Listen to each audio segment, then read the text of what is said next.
So, hello and welcome everyone to Titan House and Sales Intel's webinar, 5 Steps to Ramp and Grow a Winning Sales Team. With us today, we have none other than Brad Hanier, VP of Sales at Sales Intel, and Mike Levy, CEO and founder at Titan House. I just want to give you both a few seconds to introduce yourselves. Yeah, thank you. Really appreciate that, Ariana.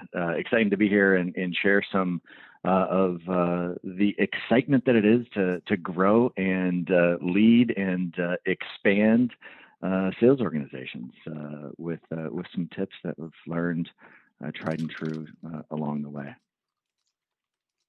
Yeah, thanks, guys.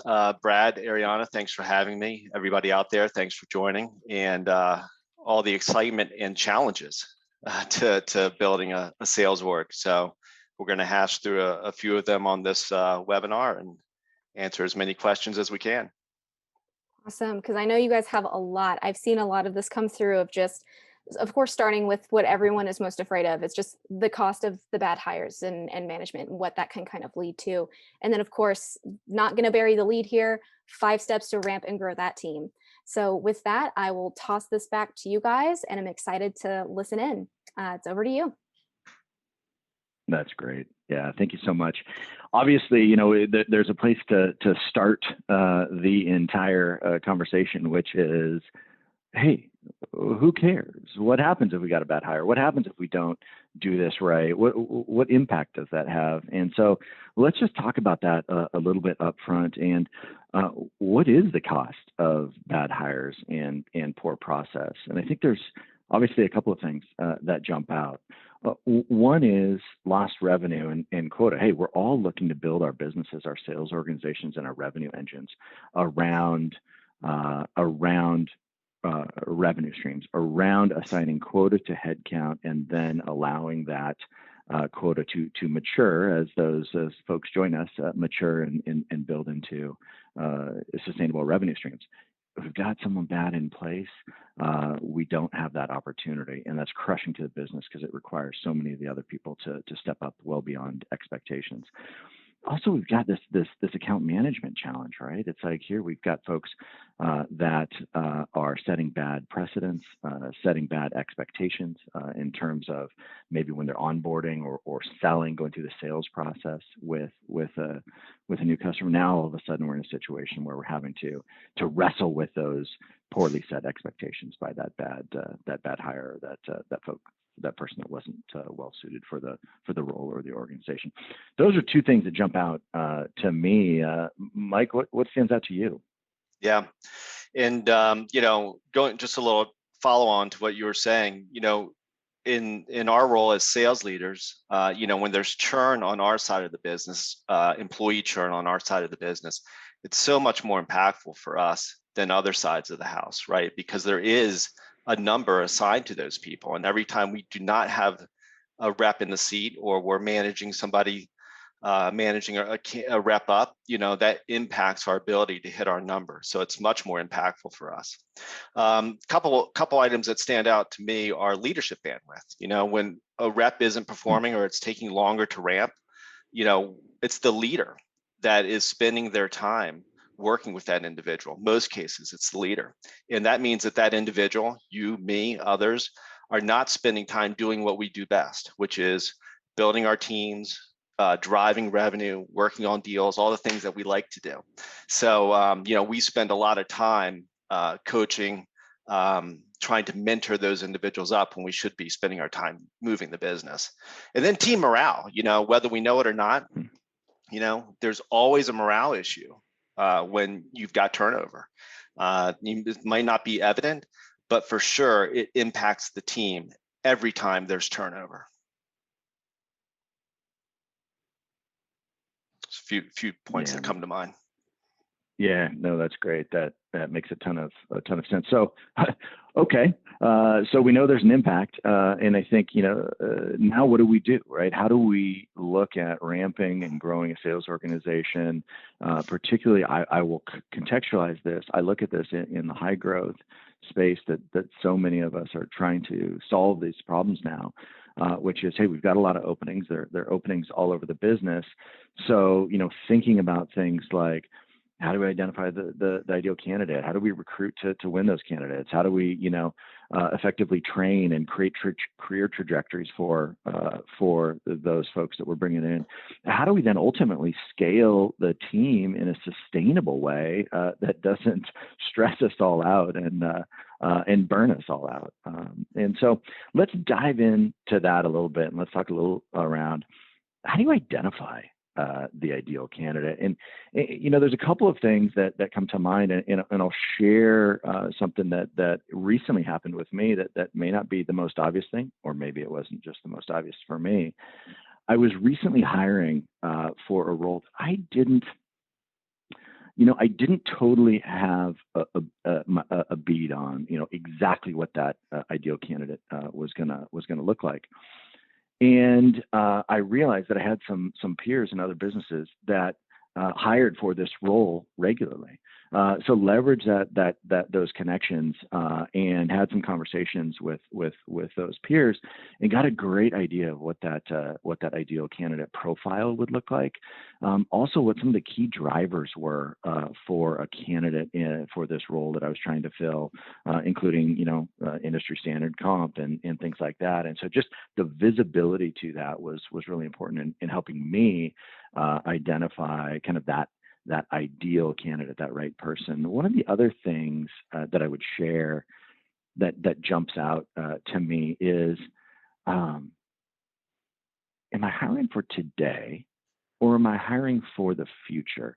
And those profiles could be very different, right? Those could be a different person. I may be hiring for today because, man, I'll tell you what, I got a need now, and I need someone to come in and over the next 6 to 9 months, 12 months, knock it out. I may be willing to hire someone that maybe has a higher perceived ceiling, that can grow into a more challenging or up-leveled role over the course of the next couple of years. And those may not be exactly the same candidate profile. I don't know if any of that resonates with you, Mike. Yeah, for sure. I mean, your business evolves, your product evolves, the marketplace evolves. And so, you have to hire accordingly. And certainly you want to maintain a rep, and you want the rep to grow with you. So it's important to hire for not just what you need today, but where you're going to be in 2, 3, 5 years. Very important. It's also really important to build a network. And so you have a network that you can go to get strategic advice on hiring. Not everybody has it, but it is important to foster and cultivate that network for that very reason. I think it starts with the persona. When you're talking about your ideal candidate, the persona of the individual, what are you looking for? And what I like to do is I like to look internally at our team, to our top producers, and try to determine the attributes, the skill sets, the experiences that are unique in common with those top producers, right? And then I can take that and I can replicate it in the candidate persona that I'm looking to hire for.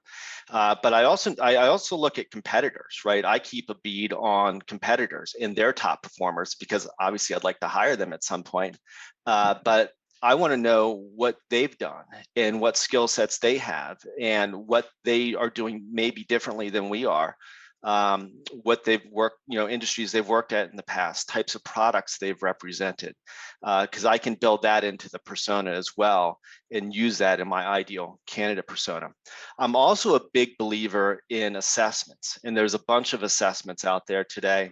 There's DISC that everybody's heard of, and PI. I'm a big believer in assessments because you can start to, a couple things. You can assess your top performers and look at the data and the analytics behind those individuals, and you can use that as a benchmark, which is very powerful. It also helps you speed up the hiring process because you can present those assessments early in the interview process, and you can determine pretty quickly who's going to be a fit and who isn't, and move the right candidates forward in your process. But assessments have been very important to me. I've hired hundreds of sales reps over the years, and it's nice to have those kind of firm data points to help point you in the right direction. Not sure if you've experienced that at DocuSign, but I certainly have.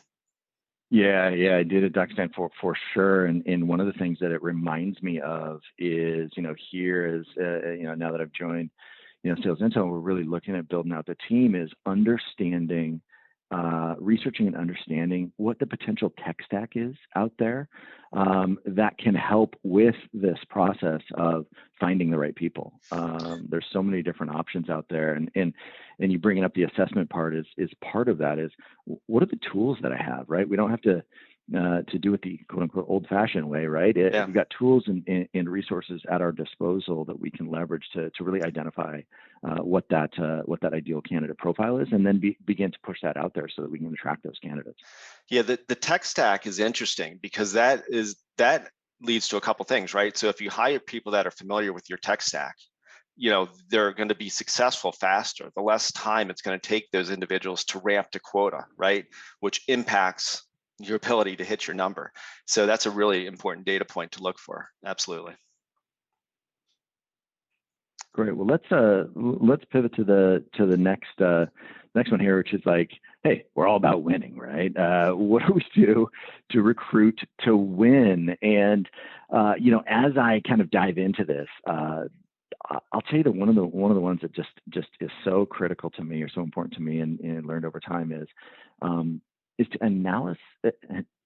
take an analysis or do an analysis of the process. And what I mean by that is the process inclusive? Are we casting a net that is pulling folks in from all different backgrounds, and as opposed to are we just targeting a really thin slice? The reason why I think this is so important when we're talking about growing and scaling these kind of hyper growth sales teams is the old adage, like the team with the best or the company with the best people wins, and those people are going to come from all different backgrounds and exposures. And so I think it's really important to make sure, as we're recruiting to win, are we looking at this as an inclusive process, or are we just targeting a really specific group? One of the other ones to me that admittedly I have just kind of adopted and become more comfortable with over the last couple of years is, are we going where the candidates are?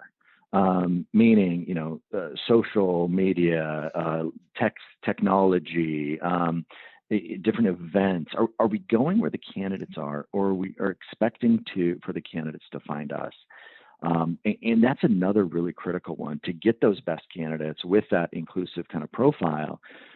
It behooves us as sales leaders and business leaders to make sure that we're going out and finding where the candidates are, versus just trying to wave a big flag in the air and hoping someone notices. Yeah, going where the candidates are is really important. In fact, just a quick story on that. So we were, hiring our first round of sales people here at Titan House back at the end of last year, beginning of this year, as we were bringing our platform to market. And I learned that there are now, and this might be I might be dating myself a little bit, but I learned that there are Slack channels. Everybody uses Slack for communication. It's a great tool for it, but I didn't realize that there are Slack channels out there dedicated to technology sales reps, where they're communicating, and jobs are part of that communication chain, and they're sharing jobs, and companies are posting jobs on these dedicated Slack channels. So it's, again, being relevant, being where they are, and that's just one example where I wasn't. I am now, for sure. And but it's really important to stay abreast of where your candidate pool is. I like to look in the mirror when we're recruiting to win. And so what I mean by that is looking at myself, looking at my leadership team, the hiring team, and also looking at the business. When you're recruiting a rep, chances are the first thing they're going to do is they're going to check out your social media profile. They're going to check out your company's website, and they're going to try to learn as much about you as they can before they even engage, right? Before they pick up the phone, before they respond, they're checking you out. It's kind of like sales, right? Sales, they're checking you out before you engage. And so you have to take time to update your social media presence, update your personal profile on LinkedIn, make sure that it's detailed, that it has information in there that is important to candidates. Same thing with your company's website. The company's website has to tell your story, not just to the market you're selling to, but also candidates. So make sure your career pages are up to date and in sync. And it's really, really important. Not, again, the the entire executive team and the business itself. Everybody has to do it. And again, reminds me of a quick story at the back, when we were scaling, the ranking business, is we actually started interviewing our sales reps and posting their comments, their feedback, their thoughts of what it was really like to work at our business on our careers page, again, to educate reps that we knew were checking us out. And so really important. I also think it's important when you recruit to win is that you're building a bench, right? And so it's not just, as you said now, I'm not just hiring now, but I'm going to be hiring in the future for sure, right? And so you're building a bench all along the way. Just because a candidate isn't a fit right now doesn't mean they're not going to be a fit in 2 years. Just because they're not available right now doesn't mean they're not going to be available in a year. Kind of same as sales, right? You're building a bench just like you're building a pipeline. I think it's critical that you approach the recruitment process with a wide perspective and an understanding that you're going to talk to a lot of people. I'm going to keep a lot of people in my funnel, and I'm going to continue to go back to the individuals that I think are good fits, just like you would with sales. Mike, I love that. You make it so candidate experience is what you're just saying. Candidate experience is so important to make sure that experience that folks are going through is right because of what you just talked about, building a bench for the future. If you're like, if folks that are listening to anything doing like what I did at DocSign in terms of building out, team after team after team, or what we're doing here at Sales Intel, which is, hey, we've got a ton of posts right now. We're trying to get folks in the door.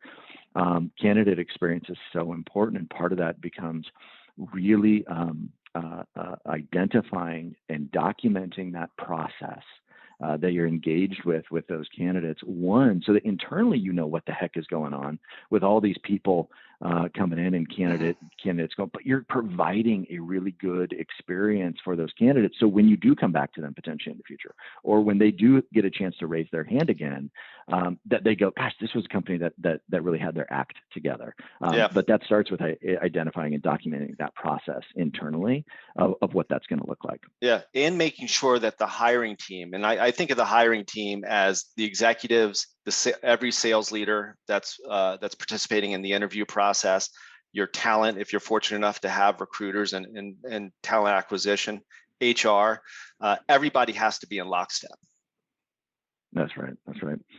Well, great. Well, so now let's pivot a little bit and talk about how do we get off on the right foot here. What are keys to creating effective training for these folks? So we brought some folks on board. We've identified the ideal candidate. We've spent some time recruiting. We've got some great folks coming on board. What does that training look like? And I think, my answer to this question a year ago or a year and a half ago probably would have been a bit different than it is today. Part of the reason that is obviously what we've gone through over the last year and the different methods of delivery in terms of training, in terms of accessing folks in remote environments that we've had to go through. And so one of the things that as I have an opportunity here at Sales Intel to help lead the sales enablement team, one of the things we talk a lot about is how are we going to get to folks? What does the delivery method look like? Is it video? Is it on demand? Is it live? Are we going to do in person? So really understanding what that medium is, because that's going to then guide how we deliver the training, which then is going to determine, hey, is this effective or not? I think the other thing to me that's really critical is, as sales leaders and business leaders, we get in this mindset of like, okay, great, I've got people coming on. I need to cram all this information. They need to get up to speed really fast so they can get to the point of contribution and quota, right? So I need to cram all this information in. And boy, we're doing these new hires and ourselves a disservice by doing that. Not trying to boil the ocean with the sales training, not trying to cover everything at one time, but picking a couple topics to just deep dive into and getting folks up to speed on those areas, and then bite-sized chunking it along the way over the course of the coming months and years, so that we can get those folks up leveled, both existing folks on the team as well as the new hires. Those are the couple things that I really am passionate about when it comes to training.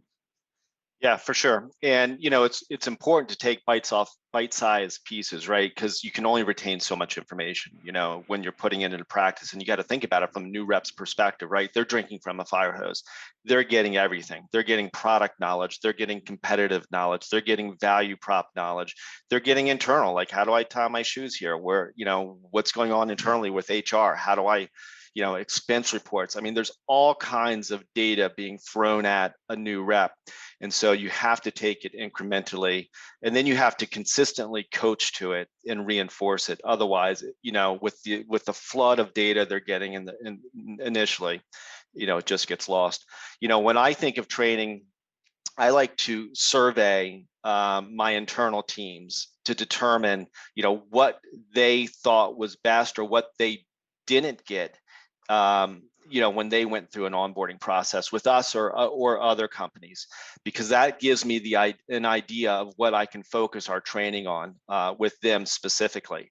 And so you not only can you survey your team to get an idea of where you start adding these bite-sized pieces of training, but you can also look at your internal data, and you can look at people who have come in the last 3, 6, 9 months, and you can start to analyze their data. What does their funnel look like? Are they doing a good job at the top of the funnel and bringing prospects in, but they're not advancing fast enough? Or are they bringing people in, they're advancing them, and they're not able to close them? Or are they closing everybody that they bring in, but they're just not bringing enough in the top of the funnel? You can use your internal data on new hires to double down and use that data and double down on the training initiatives where you see a lag. You got to report on the data. You have to have good metrics. That's a whole nother topic. But I like to look internally, whether it's surveying teams that have gone through training processes with us, others, and then looking at our internal data of recent hires and figure out where we can be better. You have to get better every training session. Absolutely. I think progress over perfection is one of those terms that certainly relates. And as we think about this and in the training component, and we kind of begin thinking about, okay, we've got some folks in place now, we've got some training going on. That's good. What does career trajectory looks like? I will tell you, the number one question that I get from folks on the lead gen side, folks on the account executive and sales side is, what's the path here? What does this look like? And I think the reason it's a number one question is, candidly, in businesses that are so focused on growth and so focused on kind of the nuts and bolts and blocking and tackling, it's something that can be easily forgotten. Creating a career path, career trajectory, and allowing folks to really embrace a growth mindset and figure out how we get into it. So when I think about career trajectory, there's a huge component of enablement and training that goes into that, preparing people for that next step in their career, creating the avenues for them to go. The only way, though, that training enablement and the next step in their career can really help them take shape is making sure we've got that we've created one and documented a process that allows for or shows career pathing. And I think the part that often, at least I've experienced, gets missed is publishing it out to the team, making it available and visible to folks in the business so that there's some check and balance there between the individual contributor and sales leadership and business leadership on how this path is going to lay out in front of them. Yeah, transparency is vital, not just in letting them know where they are and what milestones they need to achieve to hit that next step in their career, but also when someone does achieve one of those milestones, it's so vital to announce that from the rafters, the promotions, whether it's, an SDR to a senior SDR or an AE to a senior AE or what have you, whatever the milestone is, moving up to a team lead, make sure everybody is aware of it at the entire company, depending on the size of your company.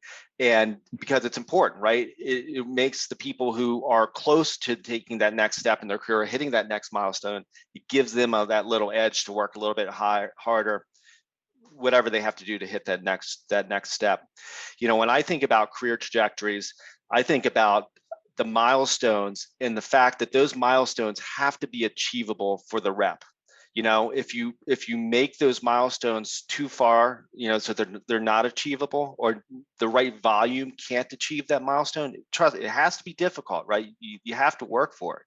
But if it's set too far and nobody's hitting the milestone, it has an adverse effect for the business from a morale perspective in the team.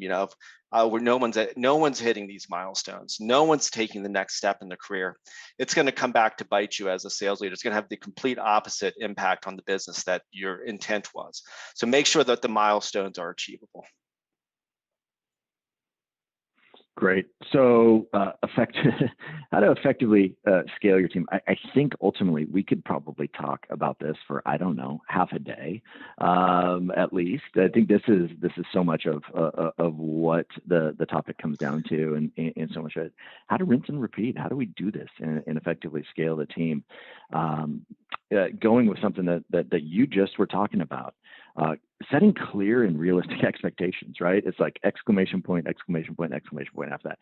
Clear and realistic expectations for folks on the team so that you're eliminating distractions. I think that is the thing that for me really stands out as being a critical part of scaling a sales organization. Eliminate distractions, create focus, and with focus comes results. And so when I say eliminates distractions, I want to actually put a fine point on that, because I think as business leaders, we tend to be people that see the next shiny object and start kind of directing resources there or directing resources there or go. And that's distracting for our teams. It's distracting for us. It's distracting for our teams. Eliminating those kind of things and creating that kind of focus, that maniacal focus on the results, produces the best results, and that's really a critical part. Yeah, couldn't agree. I've told so many sales reps over the years to focus on what you can control. Right? There's things that are out of your control as a sales professional. And we've all been there, right? We've all started our careers as individual contributors, most of us.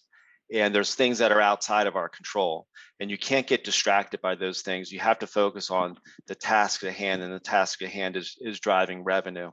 And so leave the other things that are outside of your control to others. Everything we've been talking about is effectively scaling your team.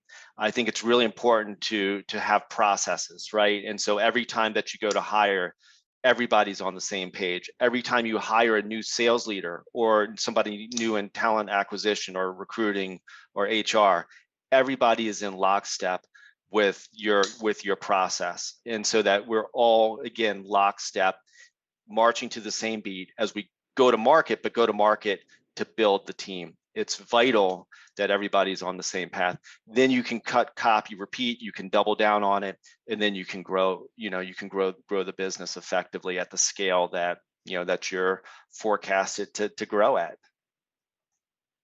Yeah. I'll just touch on one last thing on this, which is empower your teams. And now that you've got folks and you're looking at scaling, empower your teams with the information they need to successfully make decisions real time. Mm-hmm. Right. And one of the inhibitors I see to growth and to growth of sales teams is this desire that we have often in leadership to make sure that we're approving everything that happens, or make sure that we're checking off on every single thing that's going on in our business. And if we're really committed to scaling teams, one of the challenges that we have in leadership is to step back from that and get our folks the information they need to make those real-time decisions in the field, and know that, well, there's going to be some slip-ups. More times than not, they should be good decisions to help grow and build a business.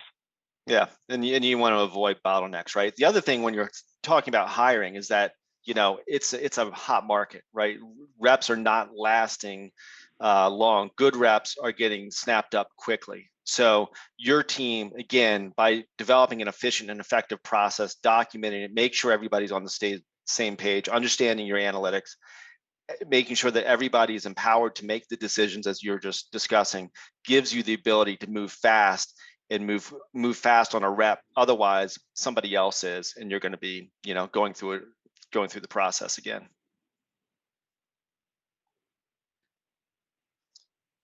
Looks like we're almost out of time here, Brad. I know you guys are just That was too such a quick. wealth Shoot. of information. I had to keep pushing along to make sure we could reach all the topics. But thank you guys so much for sharing your insights. I know you guys have both been in the sales industry or in sales for many, many years. Anyone, if you all do have questions, now's the time. Please put them into the chat or pop them into the Q&A. And I know that these two gentlemen don't have a hard stop, so we'll answer his questions as long as we can for those of you who can be here.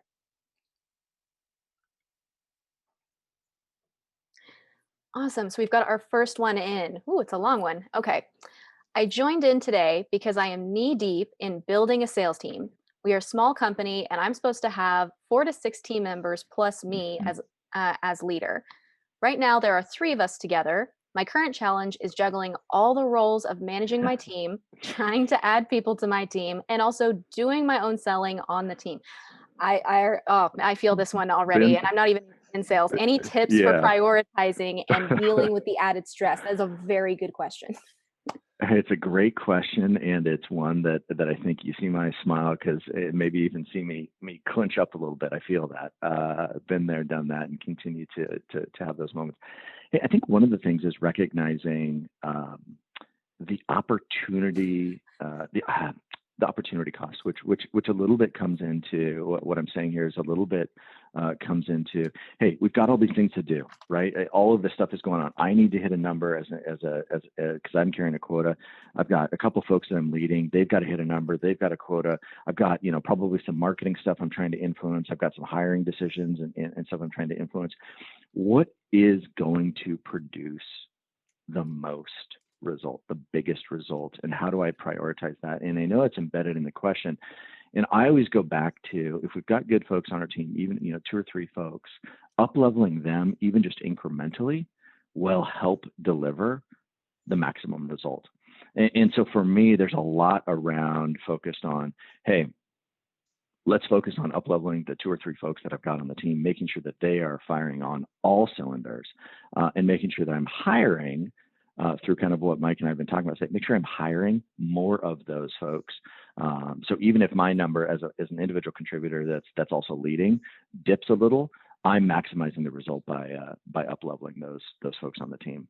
Mike, I don't know if that resonates or if that's just absolute crazy talk. It does. The way I look at it is that the sales team, the talent, the team that you're building, it's the bedrock, right? It's the foundation of growth. So it's so absolutely critical that you get that right. And it's one of the hardest things as being a leader at a small company, because we're all juggling every task under the sun, right? And trust me, I feel the pain. I've been there for a long time.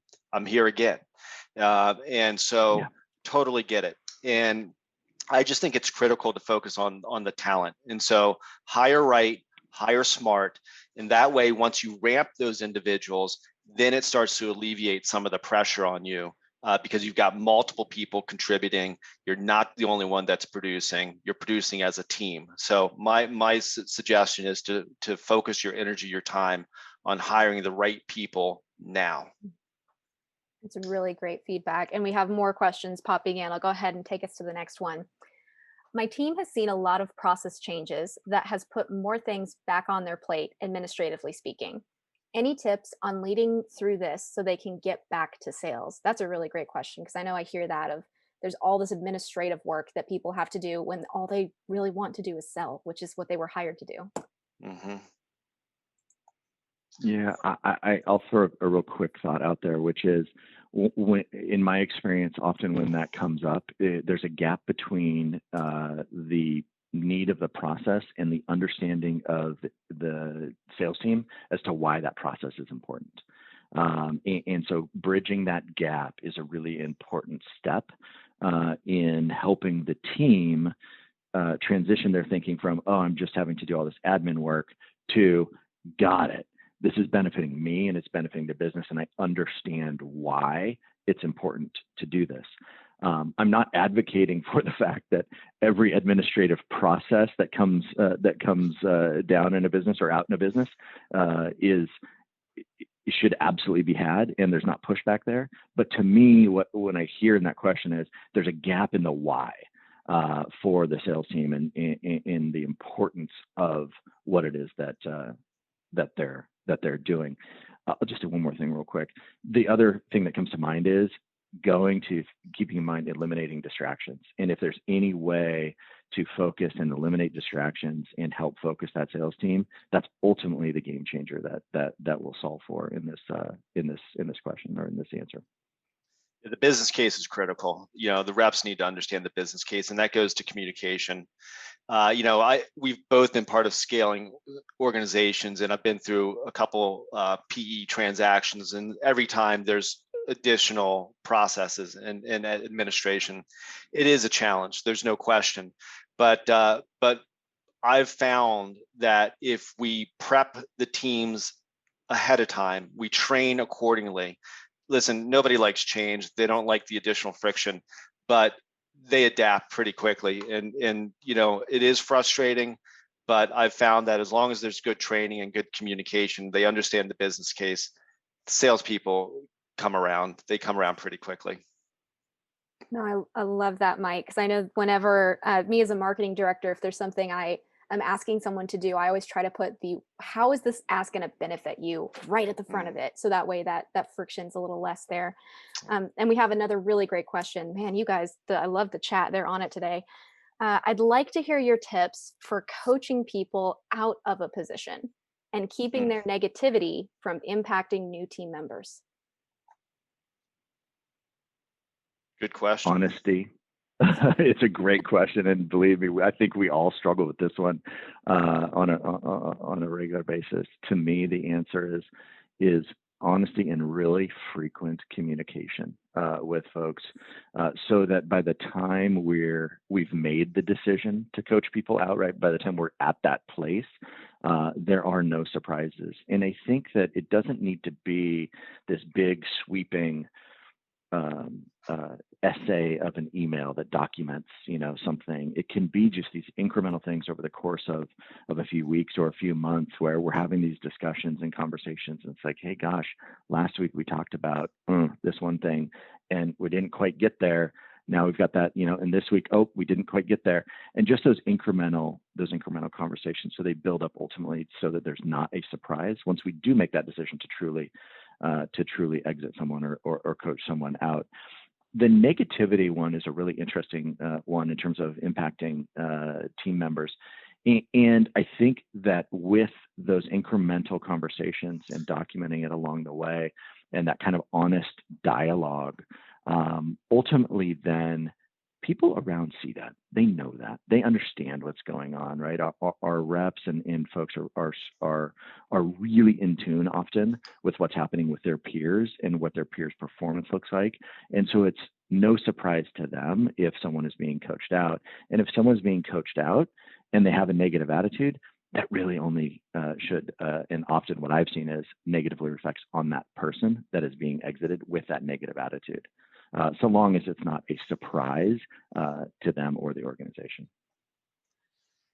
So I totally agree. It doesn't start, with a 2-week PIP or whatever your time frame, and it starts way ahead of that. And incremental coaching with the individual and talking about challenges and continuing to coach to challenges. And then if it doesn't work out, then obviously you have to move forward with whatever your company's protocols are. But it starts with being clear, very crystal clear in your communication with the individual. And again, and we're talking about, months, not weeks out, because, these problems don't just immediately pop up. They usually are incremental, and you can see them coming a while, pretty far out. As far as the message to the rep, it's always a difficult message if you have to move somebody out. And it's a difficult conversation on both sides. But the way I've positioned it, and I believe it, is that this is not working out. You're not being productive. You're not happy here. And while you may look at this as being the sky is falling today, in a few weeks, you're going to look at this and you're going to say, you know what, you're right, and this wasn't the right fit for me. And it's not that they're a bad professional or a poor seller. There could be a bunch of reasons that go into fit in not being productive, and this opportunity is just not the right fit for you. And there are other opportunities out there where you're going to be a great fit, and you're going to excel. This just isn't the one. And most of the times reps can understand that. As far as the impact on the team, I actually think about that a little bit differently. I think that team members who see individuals who are not productive and not hitting their number and are taking a lot of manager bandwidth, I see those individuals as being almost thankful that a member of the team is being moved out or into a different role, so that then the manager and the business can get back to being as effective as they can be. It's a real time drain on everybody when you have a rep who's unproductive. It's unfortunate it happens, but I think most team members look at that and say, man, we need to move on from this, and they're taking up resources that I need to hit my number. And so I've looked at it as a benefit to those individuals, not necessarily a negative morale impact. Yeah. Yeah, Mike, one thing I'll just share real quick, and I don't know if you're a fan of this. I am a fan in the high growth environment that we're trying to manage in, is to document and publish out the performance expectations. Again, going back to your kind of clarity around expectations, not have it be a secret what performance and success means. And by the way, it's not just quota. I think, a lot of times in sales, we kind of go like, oh, you hit your quota. No, you know what? Hey, let's be realistic here. No, we're not going to have 100% of our teams hitting quota 100% of the time. If we did, we should all be, I don't know, doing something else, something more lofty. But it's about creating and documenting really clear performance expectations so that there isn't a surprise to anyone as those conversations unfold.